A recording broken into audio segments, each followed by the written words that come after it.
most often to describe Denis Villeneuve's Dune Part 2 is massive. Expect a whole lot of variations on the words epic and spectacle too. Whatever big words you apply to the result, Villeneuve undeniably did not approach Frank Herbert's beloved sci-fi novel with modest aspirations, and it's his ambition, along with the top tier of behind-the-scenes craftspeople with whom he collaborated, that have paid off in this superior follow-up to the Oscar-winning 2021 film. While that beloved blockbuster often felt like half a film, Dune Part 2 locates significantly higher stakes on Arrakis, while injecting just enough humor and nuanced themes about power and fanaticism to flavor the old-fashioned storytelling. More than a simple savior or chosen one story, Dune Part 2 is a robust piece of filmmaking, a reminder that this kind of broad-scale blockbuster can be done with artistry and flair.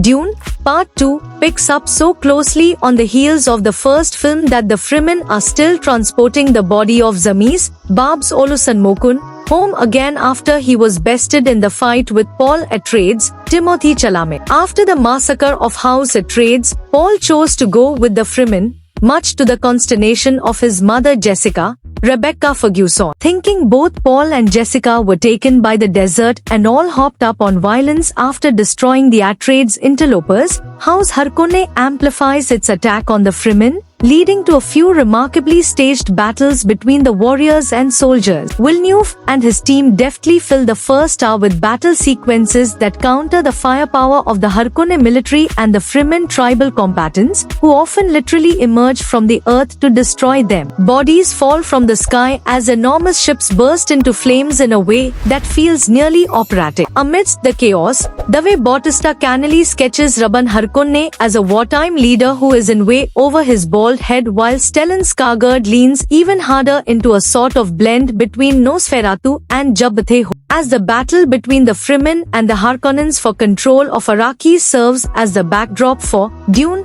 Part 2, Paul's arc from nervous young man at the beginning of the first film to potential leader plays out in the fog. A Fremen tribal leader named Stilgar, Javier Bardem, is convinced that Paul Atreides is the chosen one that has been foretold among his people for generations. Even as so much of the mythology points to Paul's savior role, the Emo King tries to blend into the Fremen, forming a relationship with a young warrior named Chani Zendia. Paul passes the tests put in front of him by the Fremen, takes on the tribal name of Muad'Dib, and vows vengeance, and a Bene Gesserit Reverend Mother, Charlotte, to its destruction, meaning he's on that vengeance list that Paul's been keeping, while Irulan serves as a sort of narrator for Dune Part 2, dictating some of the political developments into a device that's really designed to keep audiences with the plot.